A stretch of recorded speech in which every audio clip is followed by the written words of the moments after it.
Hello बच्चों, कैसे हैं आप लोग। स्वागत है आपका आपके अपने YouTube channel Rameez NEET biology classes में।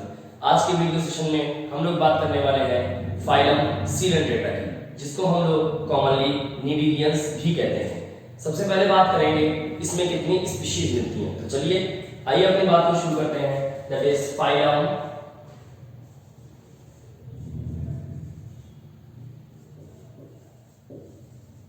सीडेंटेटा। बात किससे शुरू करेंगे हम लोग, फाइलम सीडेंटेटा से। तो चलिए देखिए यहाँ पर टोटल नंबर ऑफ स्पीशीज, अगर स्पीशीज की बात करते हैं तो अप्रोक्सीमेटली 9000 स्पीशीज इस फाइलम में रखी गई है। फाइलम सीडेंटेटा को हम लोग निडीरियन भी कहते हैं या फिर निडीरिया भी कहते हैं। It is also known as Cnidaria. ये इंपॉर्टेंट पॉइंट हो सकता है। इसको निडीरिया क्यों कहते हैं? क्योंकि इनके जो मेंबर्स होते हैं उनके टेंटिकल्स में नीडोब्लास्ट सेल्स होते हैं। क्या होते हैं? Because the tentacles have cnidoblast cells. इस नीडोब्लास्ट सेल में क्या होता है, यहां पर स्टिंगिंग कैप्सूल या फिर निमैटोसिस्ट पाया जाता है।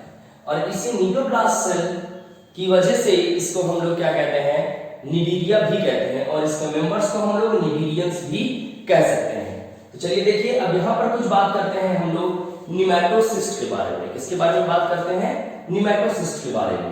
निमैटोसिस्ट ये टेंटिकल्स पर मौजूद होते हैं और ये क्या कर सकते हैं, their main function is encourage,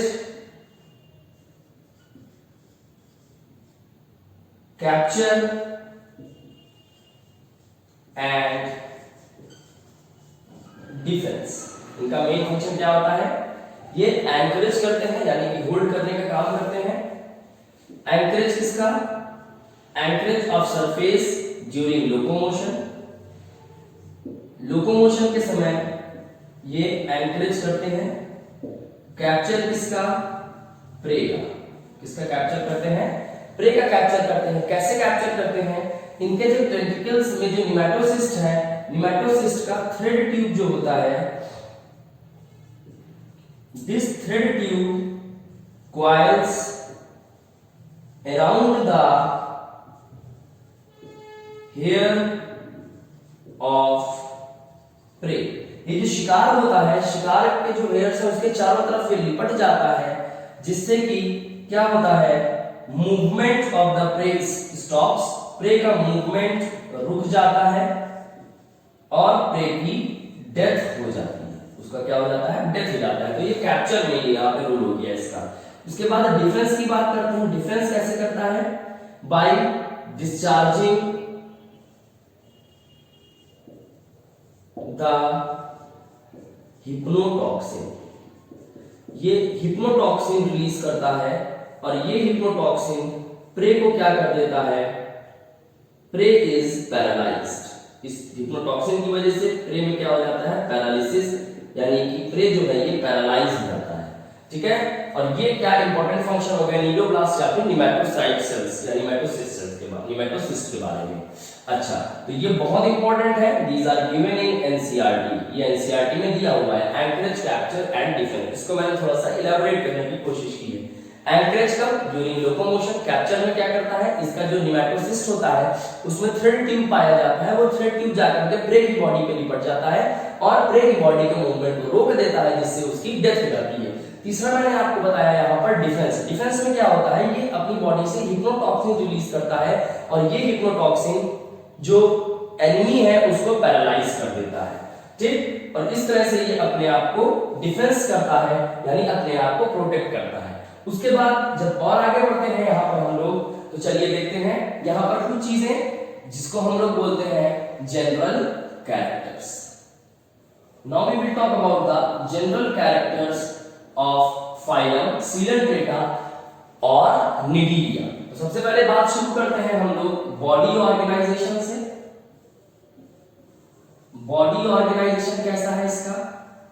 the body organisation is tissue level. यहां पर tissue level of body organisation पाया जाता है।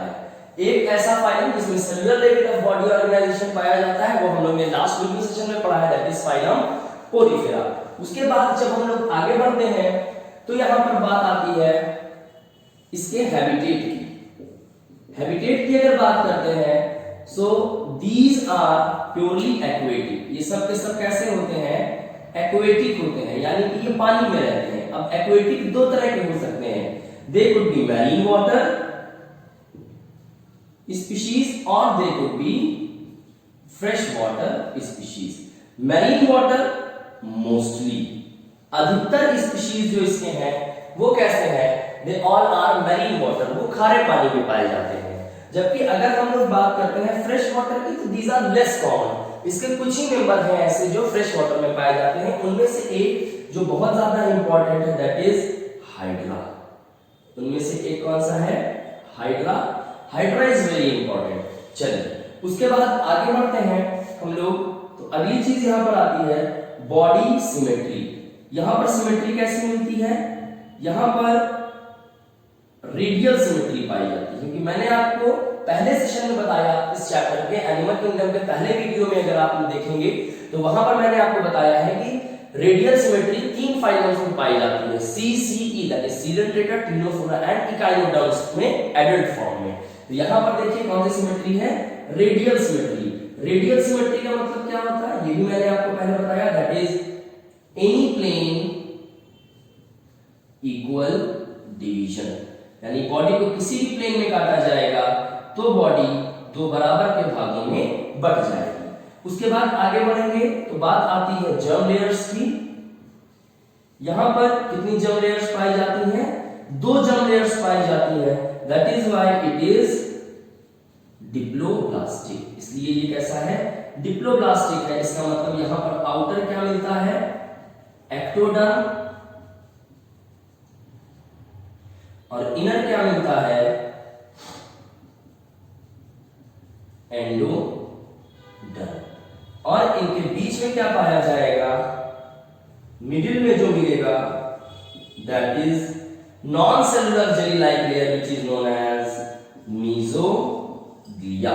यहां पर क्या मिलेगा? मीजोग्लिया मिलेगा, और मीजोग्लिया की वजह से ही most of them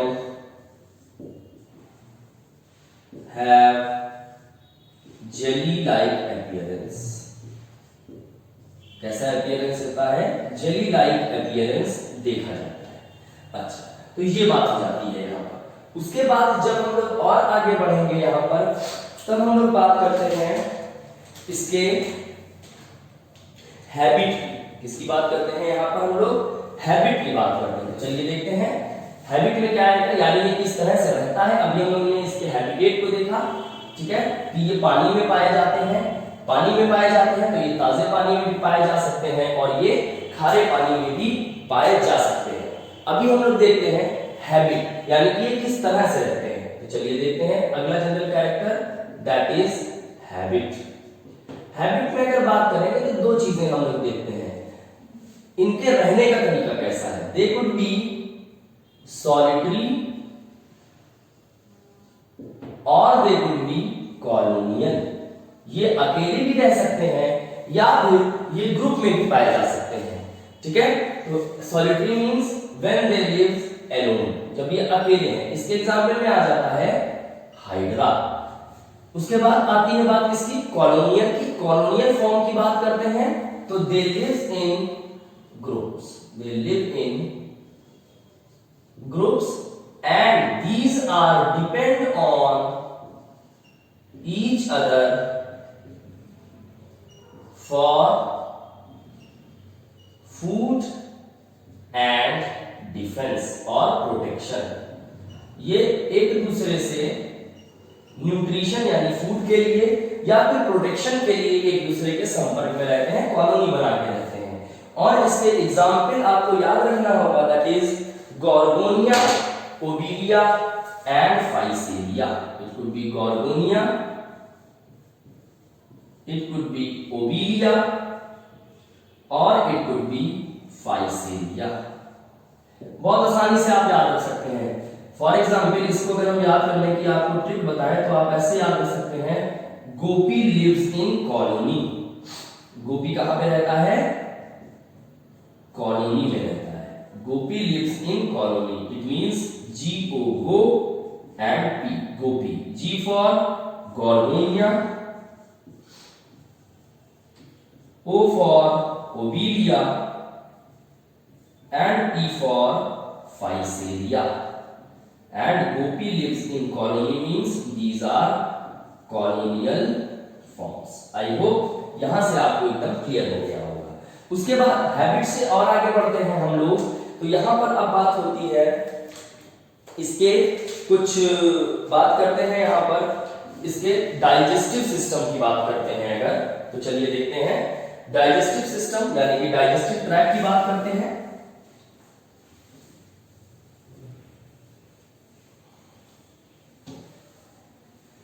Let us talk about the digestive tract.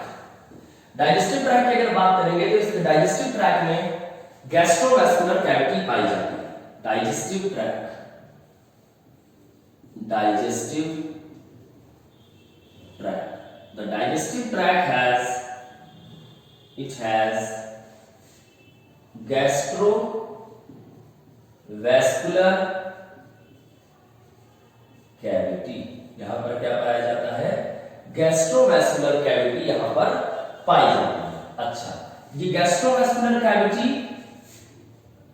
ये किसमें ओपन होती है? It opens in the mouth. ये माउथ के थ्रू खुलती है. And this mouth is located on the conical elevation which is present at the free end of the body, and this conical elevation is known as hypostome. It is located on hypostome. ये hypostome पर located होता है. And this hypostome is the conical elevation. ये क्या है? ये conical elevation है which is located on the free end of the body, which is located on the free end of the body. अच्छा, gastrovascular cavity में gastro से क्या मतलब आता है? It is for digestion of food, for digestion of food, and vascular is for circulation of materials. It is for circulation of materials. Clear?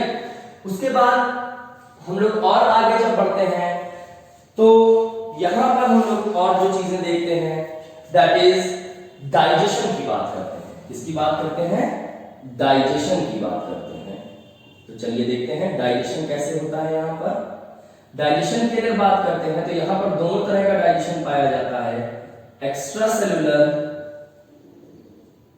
As well as intracellular. यहां पर extra cellular और intracellular दोनों तरह का digestion पाया जाता है.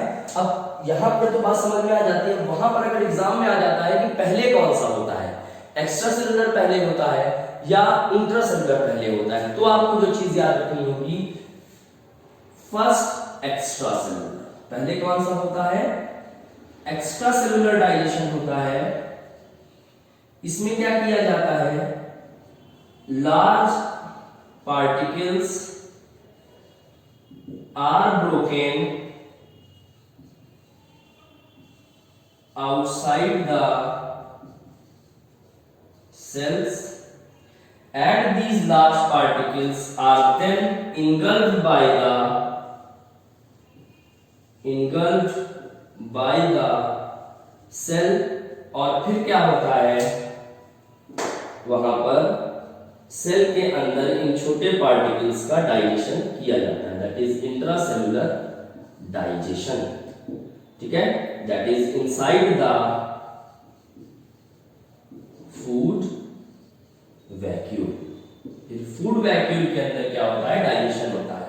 तो हम लोग ने क्या देखा, पहले कौन सा हो रहा है, extra cellular digestion, and then which is followed extracellular digestion which is followed by intracellular digestion, it is followed by intracellular digestion। अब कौन सा होता है यहाँ पर, इंट्रासेलुलर डाइजेशन होता है। क्लियर, तो ये बात यहाँ से क्लियर हो जाती है। उसके बाद जब हम लोग और आगे बढ़ेंगे तो अब सबसे इंपॉर्टेंट पार्ट जो फाइलम सीडेंटेटा का है, that is the body form. तो चलिए अब बात करते हैं इसके बॉडी फॉर्म की। Let us talk about the body form of सीडेंटेट्स। अब देखिए यहाँ पर इसकी जो बॉडी है इसमें दो फॉर्म्स यानी दो रूपों में पाई जा सकती है। It could be polyp, it could be medusa, और some of the members exist in both the forms, that is polyp as well as medusa. तो चलिए देखते हैं बॉडी फॉर्म की बात करते हैं। Body form,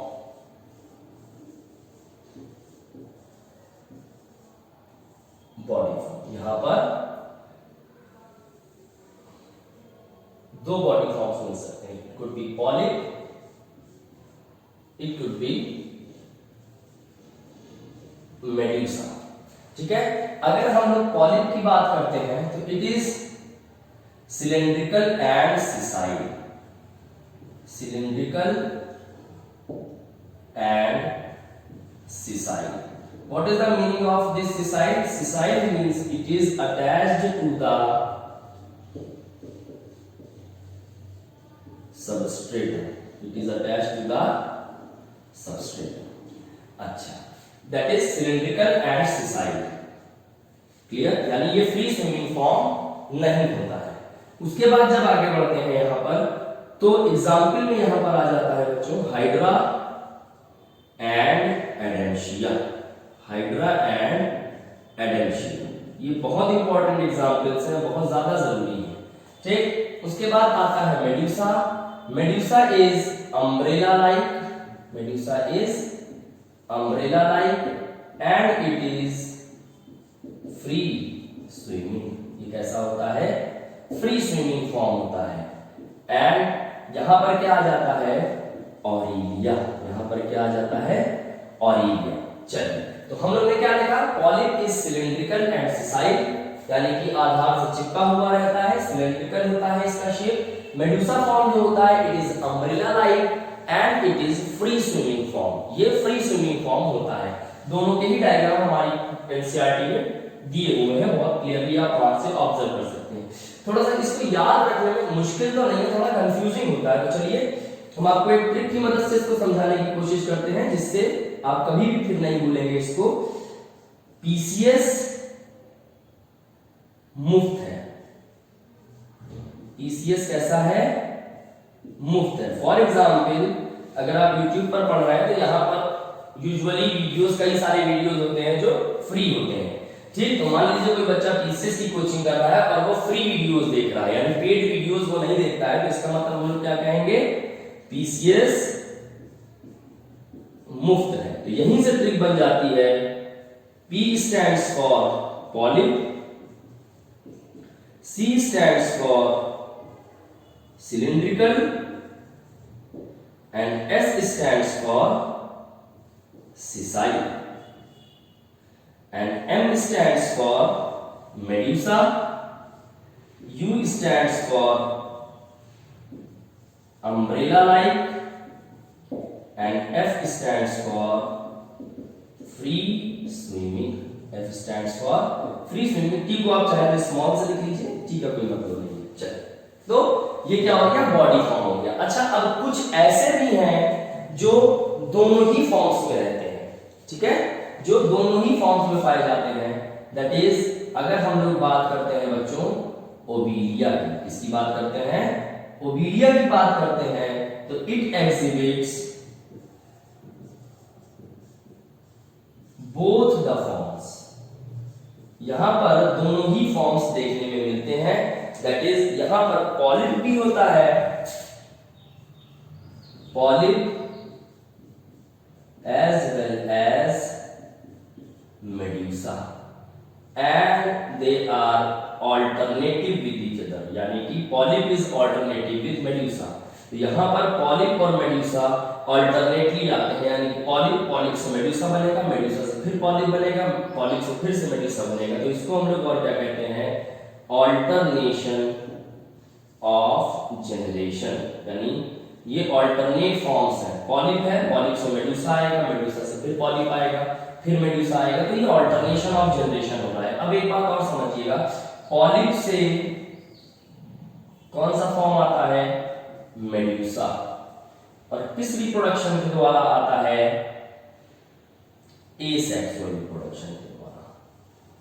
polyp produces medusa asexually, while this medusa produces polyp sexually। और पॉलिप से मेडुसा का बनना और ये मेडुसा से पॉलिप का बनना, इसके लिए एक टर्म भी यूज होता है, and the term is known as students metagenesis. इसको हम लोग क्या बोलते हैं, मेटाजेनेसिस। तो ये क्या है, metagenesis. What is the meaning of metagenesis?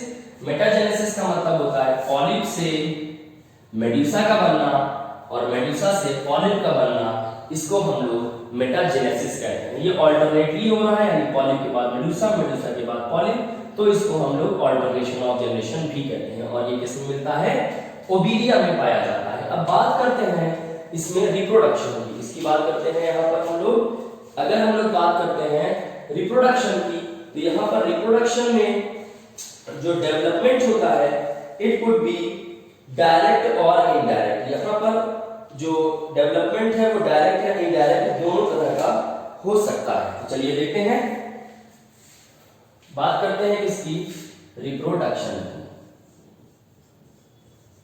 Reproduction, तो यहां पर रिप्रोडक्शन किस तरह का मिलता है, देखिए रिप्रोडक्शन की बात करेंगे तो यहां पर फर्टिलाइजेशन होता है, फर्टिलाइजेशन होता है। जब फर्टिलाइजेशन होगा तो गैमेट्स का फ्यूजन होगा, फिर डेवलपमेंट होगा।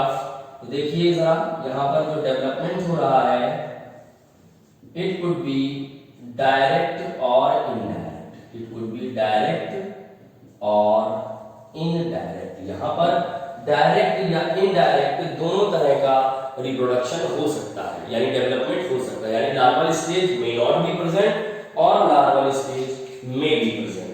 तो चलिए देखते हैं, अगर इनडायरेक्ट डेवलपमेंट हो रहा है तो इसका मतलब क्या है, the larval stages are present. यहाँ पे लार्वल स्टेज पाई जाएगी, और ये लार्वल स्टेज कौन सी है, सिलेंड्रेट की, ये याद रखना बहुत इंपॉर्टेंट है। चलिए देखते हैं लार्वल स्टेज के बारे में।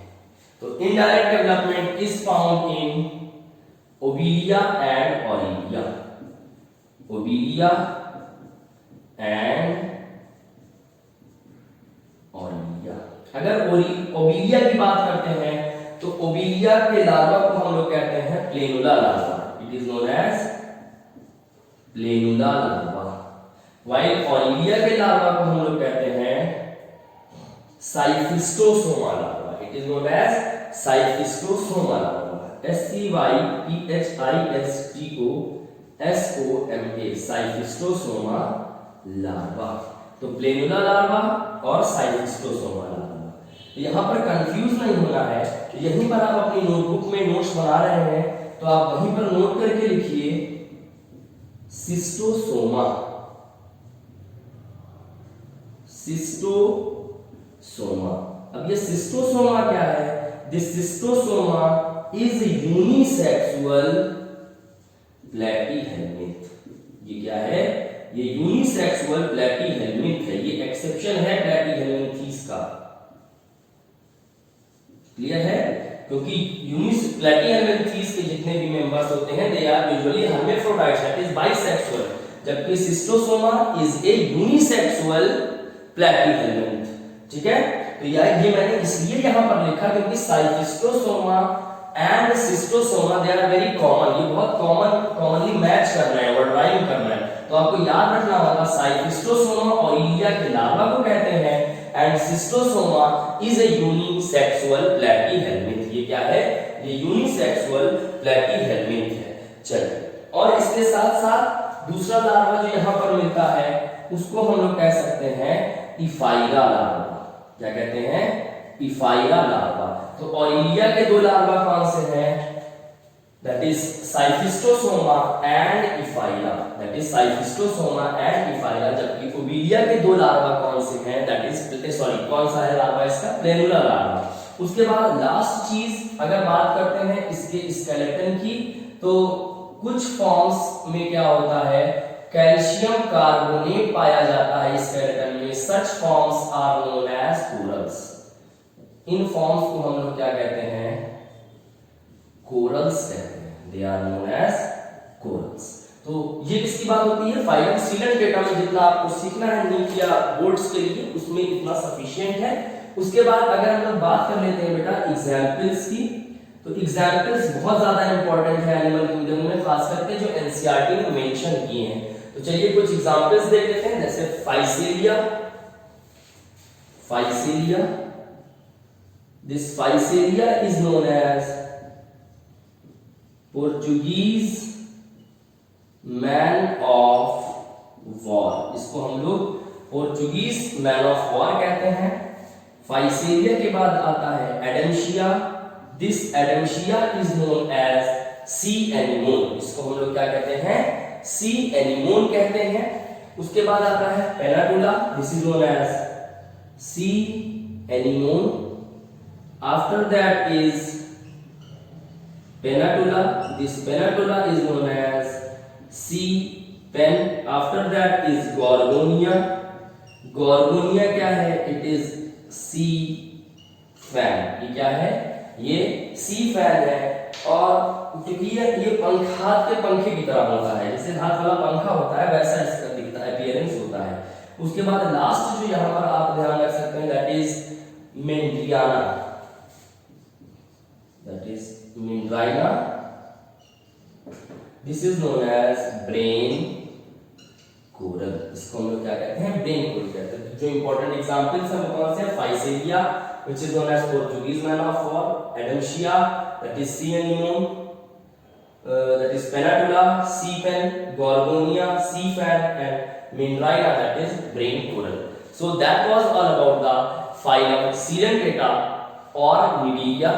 तो आपको हमारा ये वीडियो कैसा लगा हमको कमेंट बॉक्स में जरूर बताएं और अपने फ्रेंड्स में हमारे वीडियो को जरूर शेयर करें ताकि सबको इससे फायदा हो सके। और अभी तक अगर आपने YouTube चैनल रमीज निश बायोलॉजी क्लासेस को सब्सक्राइब नहीं किया है then please go and subscribe it's very fast, because अब हम लोग बहुत जल्दी वीडियो अपलोड करने वाले हैं ऑल द इंपॉर्टेंट टॉपिक्स के, जैसे कि एनिमल किंगडम है, स्ट्रक्चरल ऑर्गेनाइजेशन है, जो डिफिकल्ट टॉपिक्स थोड़े से पढ़ते हैं, कंफ्यूजिंग होते हैं, उसके वीडियो हम सबसे पहले अपलोड करने वाले हैं।